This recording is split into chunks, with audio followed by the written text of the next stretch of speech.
Bonjour, bienvenue dans cette vidéo. Aujourd'hui sur SketchUp Free, nous allons voir la gestion des fichiers. Alors bien évidemment, vous le savez, vous êtes amusé, je suppose, à commencer à jouer avec SketchUp Free, histoire de créer votre objet, votre scène. Le but évidemment, c'est de pouvoir l'enregistrer. Nous allons voir ça, plus plein d'autres choses. Donc sans plus attendre, regardons cela sur SketchUp. Ok, donc nous voici sur SketchUp et on va faire en sorte d'enregistrer notre modèle. Alors par exemple, je vais prendre celui-ci, je vais prendre un modèle que je vous ai montré la dernière fois. On va cliquer sur le projet, donc SketchUp. Ensuite, je vais prendre par exemple celui-ci et je fais ouvrir. Vous avez donc votre modèle.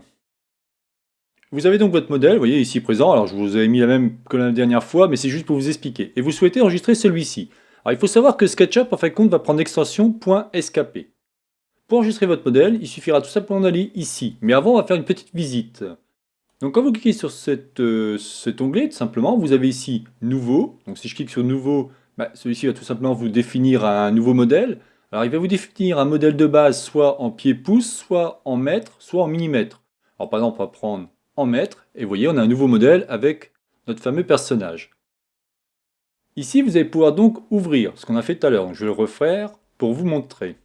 Je clique ici sur table chaise, et je fais ici Ouvrir. Donc je vais retomber sur le même modèle. Alors attention, évidemment, selon le modèle que vous aurez créé, puisque pour l'instant je ne vous ai pas expliqué les outils, selon si vous avez mis des textures, parce que vous essayez, je me doute bien que vous allez essayer plein de trucs, vous allez vous apercevoir que d'un seul coup, le modèle peut être très lourd, selon les textures que vous aurez définies, si par hasard vous avez commencé à mettre cela en place. Pour enregistrer, en fin de compte, on va cliquer ici. Vous faites, donc nouveau, on l'a vu, ouvrir, on vient de le voir à l'instant, et là on va faire enregistrer sous. Si vous faites enregistrer sous, en fin de compte, vous allez pouvoir faire ce que je vous dis, directement. Vous voyez, on a ici donc la forme, et ici on a le nom de l'élément. Par exemple, je l'appelais table chaise. Si je l'appelle ici table chaise 00, je fais enregistrer. Comme je vous disais ici, l'extension, c'est bien .skp. Je fais enregistrer ici, et automatiquement, mon modèle va être enregistré. Si je veux récupérer celui-ci, bien évidemment, vous cliquez sur cette icône et vous faites ici Ouvrir. D'accord? Ensuite, vous avez ici Insérer. Insérer, en fin de compte, ça va nous permettre d'insérer soit des images, vous voyez, c'est marqué ici, soit des fichiers SKP, soit des fichiers PNG, soit des fichiers JPEG. Alors l'intérêt de insérer un élément, c'est que vous allez, si vous voulez, vous avez votre scène, vous avez défini différents éléments à taille réelle, donc à la bonne échelle, et vous allez pouvoir définir par exemple, regardez, je vais quitter ça, imaginons que vous voudriez mettre, je sais pas, moi ici on va dire une petite table basse, ou une télévision ici, vous avez défini une télé un peu plus tôt, on va dire, et bien automatiquement vous allez pouvoir ici faire, vous cliquez là, vous faites insérer, et vous allez pouvoir insérer tout simplement votre fichier SKP. PNG, c'est tout simplement une image avec une transparence. Et JPEG, ça pourrait être par exemple, ici, vous voyez, je vous ai mis une photo. Alors, une photo d'une galaxie, c'est une image en JPEG. Donc on continue. Si on vient ici, on a exporté. Alors la dernière fois, je vous ai fait une remarque et je me suis aperçu que je me suis trompé. On pouvait exporter en différents éléments. Dès que vous voyez un cadenas sur SketchUp Free, n'oubliez pas que SketchUp Free, c'est la version gratuite, puisqu'elle n'existe plus pour 2018-2019, qui s'appelait avant SketchUp Mech. Par contre, dès que vous verrez un cadenas, c'est pas possible. Vous voyez ici, on va pouvoir télécharger en PNG ou en STL. Alors le PNG, comme j'ai dit, c'est tout simplement télécharger votre image avec un fond transparent. Ça peut être très intéressant. Par exemple, ici, vous voyez, si vous faites enregistrer, on pourra avoir un fond transparent. Et ici, STL, c'est tout simplement pour ceux qui ont une imprimante 3D que vous pourrez tout simplement, par le biais d'un autre logiciel, imprimer votre élément en 3D. N'ayant pas fait pour l'instant d'expérience à ce niveau-là, je ne peux pas vous aider. Par contre, comme je vous disais, vous voyez, à chaque fois on a un cadenas. Donc si je veux exporter en 3ds, je ne peux pas, en Collada, je ne peux pas. La dernière fois, je disais, on peut faire en DWD. En DWG, pardon. Non, pas du tout. Oups, pardon. Pas du tout. Vous voyez ici, il y a toujours des cadenas. On ne peut pas du tout exporter. En OBJ, on ne peut rien faire. Donc l'exportation, à la différence de par exemple des cours que je donne sur SketchUp Mech 2017, là vous pourrez encore, heureusement, exporter en OBJ grâce à un plugin. Et ici, vous avez téléchargé. Bah oui, parce que votre fichier, vous pouvez l'enregistrer, on va dire, dans le cloud, mais vous pouvez aussi le télécharger et le mettre sur votre bureau, par exemple. Et si je fais télécharger ici, lui, il va me dire en quelle version je vais télécharger. Alors moi, je vous conseille de mettre 2017, parce que si vous mettez, par exemple, 2019, déjà d'un, vous aurez une incompatibilité si vous avez, par exemple, le logiciel SketchUp Mech 2017. Alors, laissez en 2017, comme ça, au moins, vous êtes tranquille, et vous faites OK. Donc là, il vous dit télécharger comme .skp, vous dites OK. Une nouvelle fenêtre va s'ouvrir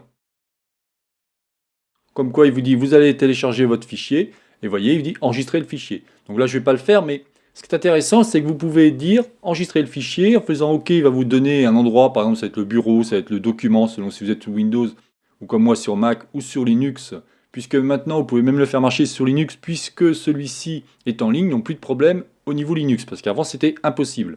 Vous faites OK, automatiquement, votre fichier est enregistré. Et vous voyez, comme je disais, c'est toujours un fichier SKP. Vous avez dû vous apercevoir ici que quand je fais, admettons, je vais prendre R pour créer un rectangle, hop, un petit tiret poussé. Ici, c'est parce que ce qui est intéressant, c'est que le enregistré, vous voyez, est en bleu.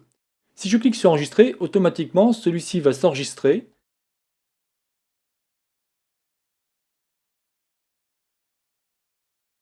Voilà, ça a été un peu long. Celui-ci va s'enregistrer.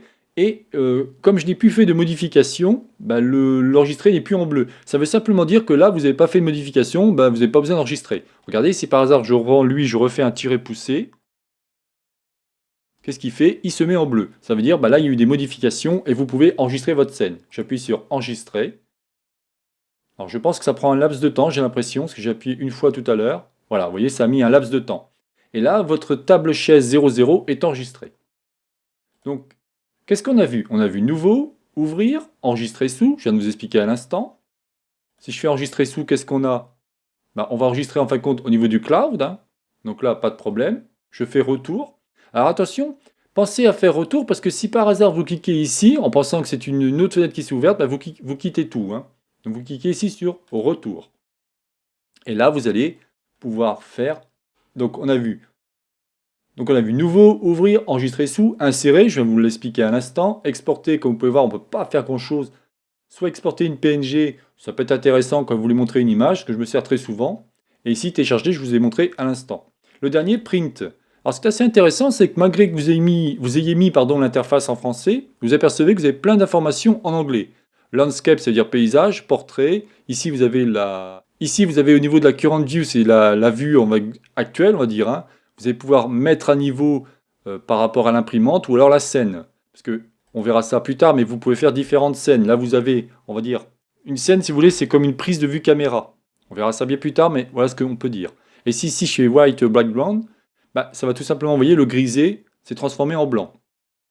Ça peut être intéressant si vous ne voulez pas, par exemple, consommer trop de gris pour votre imprimante. Dans mon cas, n'ayant pas d'imprimante, je ne peux faire qu'un print tout PDF. Donc là, je vais faire annuler. Voilà, bah écoutez, je pense que je vous ai dit tout ce qu'il y avait à savoir sur pour enregistrer un modèle. On va commencer, je pense, à voir pour les prochaines vidéos les outils. Donc on verra celui-ci en premier, sélectionner. Vous verrez que c'est assez intéressant, il y a différentes manières de sélectionner. Et après, on attaquera tout doucement de la modélisation. Je pense que je vous ferai modéliser rapidement des objets à taille réelle pour que vous puissiez les réutiliser par la suite. Voilà, c'était donc la chaîne Savoir pour tous réalisée par Jean-Michel. Si vous avez aimé cette vidéo, n'oubliez pas de liker ou tout simplement vous abonner à ma chaîne. Comme vous avez bien compris, on va faire en sorte maintenant de modéliser, de comprendre les outils, comment ceux-ci fonctionnent, et ça va nous permettre de pouvoir créer des objets à taille réelle et surtout à être incorporés dans notre scène. Je vous souhaite donc une bonne journée et à la prochaine vidéo. Bye bye.